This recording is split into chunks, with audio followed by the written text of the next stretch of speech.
बिस्मिल्लाहिर्रहमानिर्रहीम अल्हम्दुलिल्लाहि वस्सलातु अला अहलिहा अम्मा बादु। या रब्बा मोहम्मद व आले मोहम्मद सल्ले अला मोहम्मद व आले मोहम्मद वाजिल फरज आले मोहम्मद। इसी उम्मीद पे जिंदा हैं दीद हो जाए, तेरा ज़हूर हो मौला तो ईद हो जाए। अमीर मुमकिनात का फरमान है, मेरा शहनशाह फरमाते हैं कि हमारा शिया वो है जो हमारे गम में गमगीन हो और हमारी खुशियों में खुशियां मनाए। जनाबे बदरुल मुसब्बिहीन ने एक मेयार, एक मिजान मुकर्रर कर दी कि शिया सिर्फ वो ही है जो हमारे गम में गम मनाता है, हमारी खुशियों में खुशियां मनाता है। तो अब हमें देखना है कि बादज करबला मासूमीन अलैहिमुस्सलाम ने ईदैन को कैसे गुजारा। अगर उन्होंने इस मौके पर खुशियां मनाई तो हम भी खुशियां मनाएं, अगर उन्होंने इस मौके पर गम मनाया तो हम भी गम मनाएं, क्योंकि हमने हर हाल में इत्बाए मासूमीन अलैहिमुस्सलाम करना है। तो इस सिलसिले में मैं दो बातें बयान करना चाहता हूं। पहली हदीस है जो अब्दुल्ला इब्ने दीनार से है,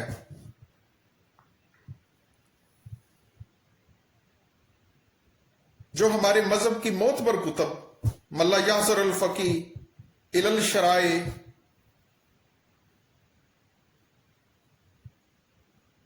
और अहकाम दीन बज़बाने चहारदुम मासूमीन अलैहिमुस्सलाम, वसाइलुल शिया और इस तरह की दीगर कुतब में मिल जाएगी आपको।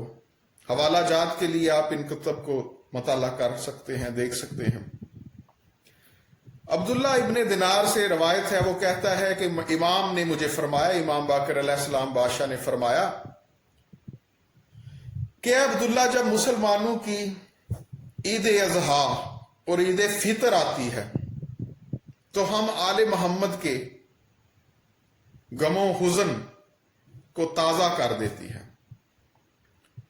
तो अब्दुल्ला कहता है कि मैंने अर्ज की, मौला ऐसा क्यों है? फरमाया, इसलिए कि जब हम अपने हक को अगियार के हाथों में देखते हैं। एक तो ये फरमान है मौला का कि हम ईद के दिन दुखी हो जाते हैं, गम ज़दा हो जाते हैं, क्योंकि हमारे गासिब, हक के गासिब जो हैं, जब हम उनको देखते हैं कि वो हमारे हक को गस्ब किए हुए ईद मना रहे हैं। और दूसरी बात, इसके अलावा हसाइसे अब्बास अलमदार में इमाम ज़ैनुल आबिदीन अलैहिमुस्सलाम का वाक़या है जो हमारे लिए मुकम्मल एक सबक और दरस है कि जिसमें इमाम ने कैसे ईद मुबारक कहने वालों को मना फरमाया। करबला से उजड़ने के बाद जब मेरा पाक इमाम वापस आए तो मेरा मौला हर वक्त हुसैन अलैहिस्सलाम और जनाब अब्बास अलैहिस्सलाम और दीगर शोहदाए करबला के गम में हर वक्त गमज़दा रहते, खून रोते रहते। किसी ईद के मौके पर किसी बज़म, किसी मजलस, किसी महफिल में ना जाते। अल्लाह अकबर। तो आपके शियों ने आपसे इल्तमास की और अपनी खवातीन को, मस्तूरात को मुहद्दरात इस्मत के पास भेजा कि आप मौला से अर्ज करें कि मौला शहनशाह, आप हमारे पास ईद के अजलास में, ईद की महफिल में, ईद की बज़म में तशरीफ लाएं। तो इमाम ज़ैनुल आबिदीन बादशाह ने एक शर्त पर दावत को कबूल किया। मौला ने कहा, ठीक है, मैं तुम्हारे पास आता हूं, लेकिन मेरी एक शर्त है। क्या शर्त? मौला ने फरमाया कि वादा करो कि कोई मुझे ईद मुबारक नहीं कहेगा। तो इमाम अपने शियों के पास गए, उस बज़म में ईद के मौका पर उस अजलास में गए تو وہاں پر جناب عباس علمدار شہنشاہ وفا کے صاحبزادے جناب عبید اللہ ابن عباس تشریف فرما تھے. چھوٹے تھے، بچپنا تھا ان کا ظاہری طور پہ. تو جناب عبید اللہ ابن عباس نے جب جناب زین العابدین علیہ السلام کو اس بزم میں دیکھا تو فوراً گھر گئے. جا کر اپنی دادی جناب ام البنین سلام اللہ علیہ کو کہا کہ میرے چچا زاد بھائی، میرے امام نے شاید غم کو ختم کر دیا ہے جو عید کی بزم میں اجلاس میں آئے ہیں. تو دادی اماں آپ مجھے کوئی اچھا لباس پہنا دیں، کوئی پیرہن اچھا مجھے دیں تاکہ میں بھی امام کے پاس جا کر انہیں عید کی مبارکباد دوں، کیونکہ جناب عبید اللہ کا بچپنا تھا. تو جناب ام البنین نے حضرت مولا عباس صحیح کریم مولا کا لباس، بچپن کا لباس، میرے آقا عباس کا لباس جناب عبید اللہ ابن عباس کو پہنایا. اور جناب ابو الفضل عباس کے لال جناب زین العابدین علیہ السلام کے پاس جب بزم میں گئے تو دور سے آتے ہوئے عبید اللہ ابن عباس کو جب جناب زین العابدین بادشاہ نے دیکھا تو میرا مولا امام وقت ہو کر جناب عباس کے بیٹے کے احترام میں کھڑے ہو گئے اور زار و قطار آنکھوں سے آنسو گرنے لگے. مولا رونے لگے تو سب لوگوں نے، سب شیعوں نے کھڑے ہو کر ہاتھ باندھ لیے. پوچھا مولا آپ کو کسی غم میں مولا نہ کبھی رلائے، آپ کیوں رو رہے ہیں؟ تو میرے شہنشاہ نے فرمایا کہ میں نے عبید اللہ کو جب اپنے چچا عباس کے لباس میں دیکھا تو مجھے میرا چچا عباس یاد آ گیا ہے، اور مجھے اپنے چچا کی وفا یاد آ گئی ہے، مجھے اپنے چچا کا کردار یاد آ گیا ہے، اور مجھے ایسا لگا ہے کہ جیسے میرا چچا میرے سامنے کھڑا ہے. بس اسی وجہ سے میرے آنسو ہیں کہ تھم نہیں رہے. زارو قطار امام رو رہے تھے. امام نے جناب عباس کے لخت جگر عبید اللہ ابن عباس کو اپنے سینے سے لگایا، ماتھا چوما اور بوسہ لیا، گود میں بٹھایا اور پیار کیا. پھر فرمایا میرے چچا زاد بھائی، اے میرے ابن ام، آپ نے کیسے سمجھ لیا کہ میں آپ کے چچا حسین اور آپ کے بابا عباس اور شہدائے کربلا کے غم کو بھول جاؤں؟ یہ غم تو قیامت تک ختم نہیں ہوگا. اور وہاں پر مولا نے چند اشعار پڑھے جن کے حوالے کے لیے آپ بہار الانوار اور مناقب ابن شہر اشوب کی طرف رجوع کر سکتے ہیں. وہ جو اشعار ہیں ان میں سے ایک شعر کا ترجمہ یہ ہے کہ لوگ تو اپنی عیدیں مناتے ہیں لیکن ہماری عیدوں کو لوگوں نے ماتم میں بدل دیا. تو آل محمد ہمیشہ عید کے موقع پر غم زدہ رہے، بعد از کربلا پریشان رہے. کربلا کے بعد ہر امام غم حسین کے لیے لباس سیاہ پہنتے اور امام حسین کے مصائب کو یاد کر کے روتے تھے. ایک حوالہ مدینۃ المعجز میں بھی ہے کہ ملائکہ کی آواز ہاتف غیبی سے جو آواز آئی اس میں ملائکہ نے کہا کہ ہم عید کے دن جناب حسین کا غم مناتے ہیں، ان پر روتے ہیں اور ان کا مرثیہ پڑھتے ہیں. تو اب فرمان معصومین علیہم السلام کے مطابق علی کا شیعہ تو وہ ہے جو ان کے غم میں غم منائے اور ان کی خوشیوں میں خوشیاں منائے. رہی بات نماز عید کی تو وہ مجتہدین، بہت سارے مجتہد دیکھیں، میں آغا خمینی صاحب وہ فرماتے ہیں کہ احتیاط واجب کے طور پر، کیونکہ امام غائب ہیں تو احتیاط واجب کے طور پر نماز عیدین کو باجماعت ادا نہ کیا جائے. اس کے علاوہ आगा होई बड़े मुजतहद हैं, वो फरमाते हैं क्योंकि हमारे इमाम की गैबत है तो इसलिए इमाम की गैबत में नमाज ईदैन को बाजमात भी पढ़ा जा सकता है और फरादा भी पढ़ा जा सकता है।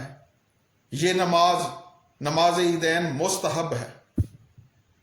जबकि वसाइलुल शिया में मेरा छठा ताजदार विलायत जनाब इमाम जाफर सादिक अलैहिस्सलाम बादशाह फरमाते हैं कि नमाज ईदैन दोनों वाजिब हैं, और ये भी मौला इमाम बाकर अलैहिस्सलाम का फरमान है फुरूए काफी में कि ये नमाज इमाम के बगैर नहीं पढ़ी जा सकती। तो हर इबादत के साथ कुछ शराइत हैं, हर इबादत मशरूत है चंद चीजों के साथ।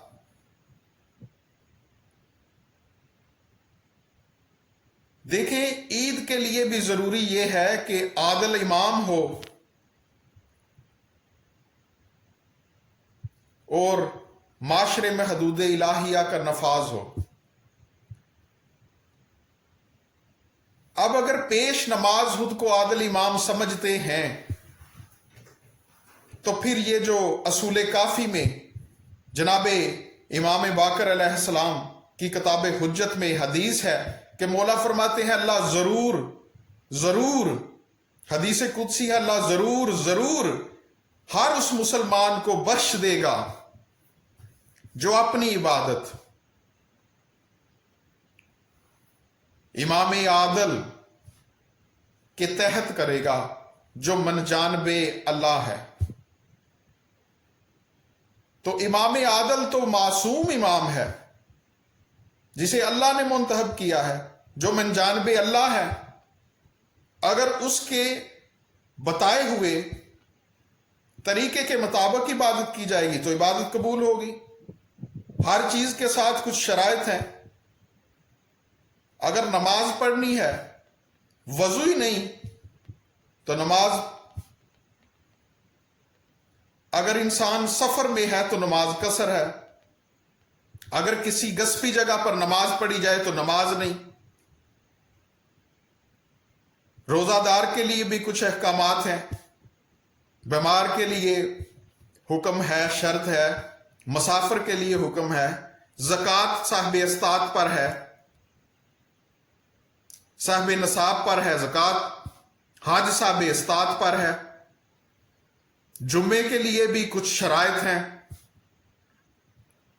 उसी तरह ईदैन के लिए भी शराइत हैं। जिस तरह जहाद के मतलब शराइत हैं कि जब तक इमाम हक, इमाम आदल इमाम हुक्म ना दे तो जहाद फर्ज नहीं। अगर इमाम के हुक्म के बगैर कोई जहाद करता है तो वो तो जहालत की मौत मर रहा है। तो मैं बस अर्ज ये करना चाहता हूं कि गैबत इमाम जमाना में मुस्लिम उम्मत को मिलकर रहना चाहिए। अगर कोई मासूमीन अलैहिस्सलाम की सुन्नत के मुताबिक मार्फत मोहम्मद और आले मोहम्मद जितनी भी किसी की हो, किसी की मार्फत ज्यादा है, किसी की मार्फत कम, हर इंसान का एक म्यार है। अगर कोई सोग में है, किसी को ईद मुबारक नहीं कह रहा, तो मेरे ख्याल में जो लोग ईद मना रहे हैं उन लोगों को, उनको भी डिस्टर्ब नहीं करना चाहिए कि तुम नहीं मना रहे, ये तो इश्क की मंजिल है, ये तो मार्फत की मंजिल है। जो जनाब सुलेमान की मार्फत थी वो जनाब अबू ज़र के पास नहीं थी। 9वें दर्जे पे जनाब अबू ज़र थे, 10वें दर्जे पे जनाब सुलेमान थे। हर एक की मार्फत अपनी अपनी है और मोहब्बत के लिए मार्फत का होना बड़ा जरूरी है। ये बात ही अहमकाना है कि इंसान ये कहे कि ये तो अजीब सी बात है कि तुम ईद नहीं मना रहे तो फलां है, ऐसे है, ऐसे है। मेरे ख्याल में अगर आप मना रहे हैं तो ठीक है, आप मनाएं। अगर नहीं कोई ईद मना रहा, सोग में है, मातमदारी कर रहा है, तो इसमें कोई बात ऐसी नहीं कि बंदा एक दूसरे पर फतवे लगाता रहे और गलत गुफ्तगू पर उतर आए जो नमाज पढ़ रहे हैं। क्योंकि मैंने इसलिए ये बात की कि अगर आप लोग कहते हैं कि आप नमाजें नहीं पढ़ते तो फिर मुझे बताएं, हमें तो वो फरमान मिलते हैं जिसमें मौला ने फरमाया है जो हमारी गैबत में इमाम के हुतबे के बगैर, इमाम की ज़ाहरी हुकूमत के बगैर जो नमाज ईद पढ़ रहा है वो गास्ब इमाम है। तो फिर आप क्या कर रहे हैं? कौन सी विलायत है आपके पास? क्या आप वलायती भी हैं? और इमाम के मनसब पे खड़ा होकर एक मौलवी एक पेश नमाज अपने पेट की खातिर नमाज पढ़ रहा है और आप उसके पीछे उस पे खुश हो रहे हैं। तो मेरा भाई, ये मार्फत की बातें हैं। हर एक को जितनी मार्फत है, ये तो हो ही नहीं सकता कि एक बंदा जनाब अली के गांव में बैठा हुआ है तो उसको आके कहा जाए तुम ईद करो, जैसे मर्जी। हर एक की इबादत। तुम्हारा दिल करता है कि तुम जरक बरक वाले कपड़े पहनो, खुशियां मनाओ तो मनाओ। अगर तुम्हारा दिल नहीं करता, तुम्हें सैयदजादियों के बैन याद आते हैं और तुम दुखी हो तो तुम ना मनाओ। ये तो मार्फत है। ये भी है कि कभी नमाज पढ़ने वाला कहे कि शर्त लागू करे कि आप नमाज नहीं पढ़ रहे, मैं क्यों पढ़ूं? ये तो इश्क की नमाज है, ये तो मार्फत की नमाज है। बस इतना ही अर्ज करना चाहता हूं। जो मैंने शुरू में ये 2 मिसरे पढ़े थे उसी पे फिर दोबारा एहतमाम करना चाहता हूं कि इसी उम्मीद पे जिंदा है दीद हो जाए, तेरा ज़हूर हो मौला तो ईद हो जाए। वमा अलैना इल्लल बलाग।